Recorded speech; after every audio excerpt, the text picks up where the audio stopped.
Part 1. What is Zacchaeus' root problem? In Luke's Gospel, we find the familiar story of Zacchaeus. This man was a chief of tax collectors for the Romans and therefore rich and hardened. Unlike his fellow Jerichoites, he literally could afford to be dismissive of the religion of his ancestors. On the day of his encounter with Jesus, nobody was anticipating his radical conversion, perhaps not even Zacchaeus himself. So when the townsmen criticized Jesus for lodging in this traitor's house, it must have been mind-boggling to hear the Lord unexpectedly announce, "Today, salvation has come to this house." Like them, we are curious about how this happened. In order to understand how, we need to look at some of the details of Zacchaeus' story, which don't seem significant at first, but are probably included in order to reveal what nobody but Jesus could see. One of these important details relates to Zacchaeus' physical stature.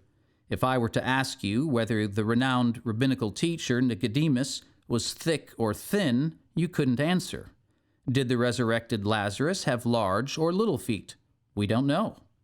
In fact, when we read about the many people described in the Gospels, we learn virtually nothing about their physical traits unless they have a disability. Yet in the story of Zacchaeus, one such prominent trait is emphasized. Zacchaeus was a wee little man. Now, it is only natural to wonder why Luke calls our attention to this, especially since it was probably not the kind of thing that Zacchaeus himself wanted people to point out, or even worse, to one day sing about. But his stature is a crucial detail because we read that he was seeking to see who Jesus was, but on account of the crowd, he could not see, because he was small in stature. So he ran on ahead and climbed up into a sycamore tree to see him. In other words, Zacchaeus' smallness is important because it prevents him from seeing. His lack of sight is the real problem.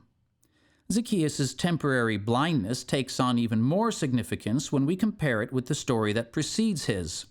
For there we read, "As Jesus drew near to Jericho, a blind man was sitting by the roadside begging, and he cried out, 'Jesus, Son of David, have mercy on me.'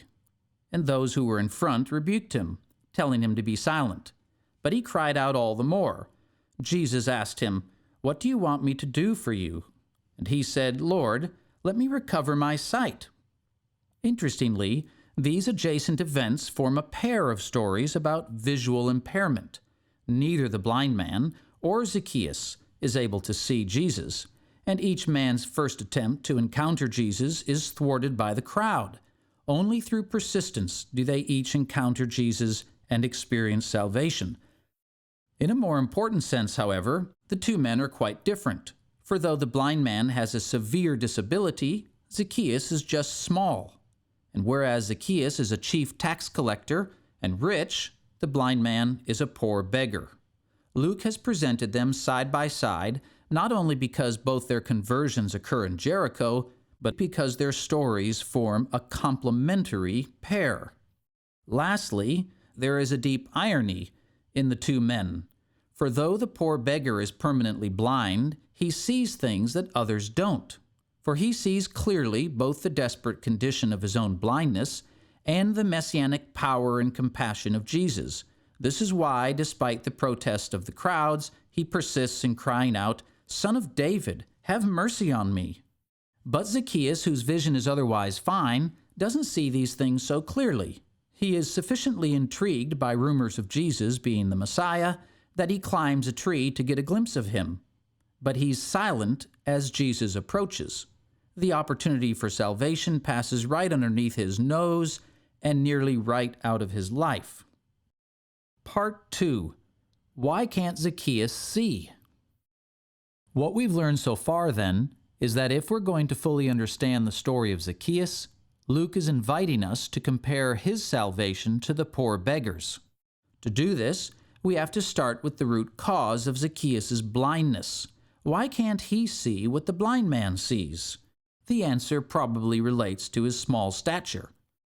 People have looked down on Zacchaeus his entire life, both literally and figuratively, and this hasn't happened in his insecure imagination only. for we all know how common it is for people to look down on someone else for their natural traits. On the positive side, his smallness has developed in him a can-do attitude. When we first meet him, the obstructing crowd blocks his view, and while others might passively stand back and surrender to their circumstances, Zacchaeus will not be thwarted by the taller townspeople. He finds a creative solution to overcome his problem. His smallness has produced in him a healthy fighter's instinct that he otherwise might have lacked. Unfortunately, though, his smallness has also fostered what is commonly called the Napoleonic complex, or more simply, small man syndrome. Small man syndrome occurs when a short person tries to overcome their height liability by overcompensating with one of their other natural abilities. By this overcompensation, they seek the respect that they believe they lack due to their smallness. In the canine world, Chihuahuas suffer from a Napoleonic complex. To be clear, though, small man syndrome isn't found in short people only, but in everyone who thinks one of their dominant natural traits is a liability, which means that all of us at times suffer from some form of small man syndrome. In Zacchaeus' case, this likely explains his career choice. At some point in his life, driven by a desperate desire to have others look up to him, he resolved to earn their praise through material prosperity. But his craving for recognition has blinded his good judgment and led him to betray his God and his fellow Jews by becoming a chief tax collector for the Romans. As a sad and predictable consequence, the townspeople now openly despise him. He has achieved material success, but is personally lost and unsatisfied. Part 3. Why is Zacchaeus happy? Zacchaeus' brief encounter with Jesus profoundly and instantaneously transforms him into a happy person, for we read that Zacchaeus hurried and came down and received Jesus joyfully. What caused Zacchaeus to be so happy? 4 simple things Jesus did when he initiated the encounter. First, Jesus himself initiates the meeting.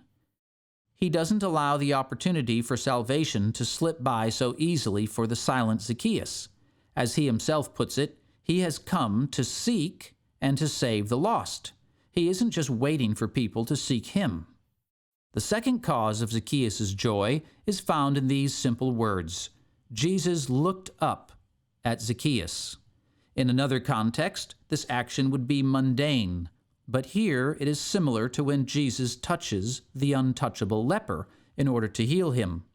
His action of looking up probably has symbolic power because nobody looks up to the diminutive Zacchaeus, literally or figuratively. But Jesus does. And when he looks up at him, he sees him as an individual of inherent worth, someone uniquely designed, smallness and all, to love God and other people. In other words, Jesus sees in him what not even Zacchaeus has seen, the inherent and eternal wealth of his own uniquely created personality. Third, we read that Jesus addresses him by name, Zacchaeus.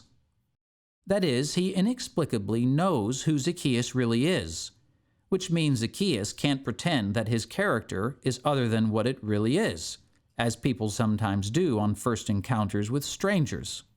Zacchaeus isn't accustomed to fellow Jews being friendly once they know who he really is, so the messianic stranger's warmth must have come as a welcome surprise.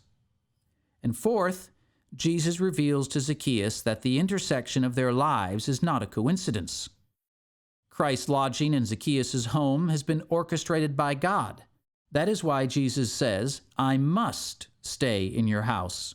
It implies that Jesus is unashamed to seek Zacchaeus' friendship despite his egregious moral failures.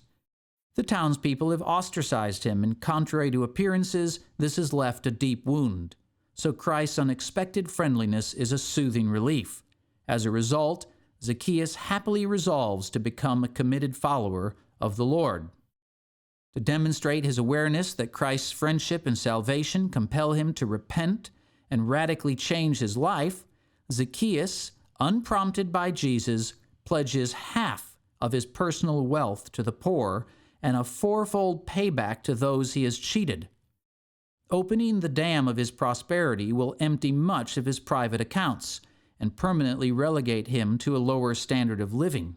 Still, he enthusiastically commits to it, not because money is inherently bad, but because he has learned from Christ the true value of the people around him.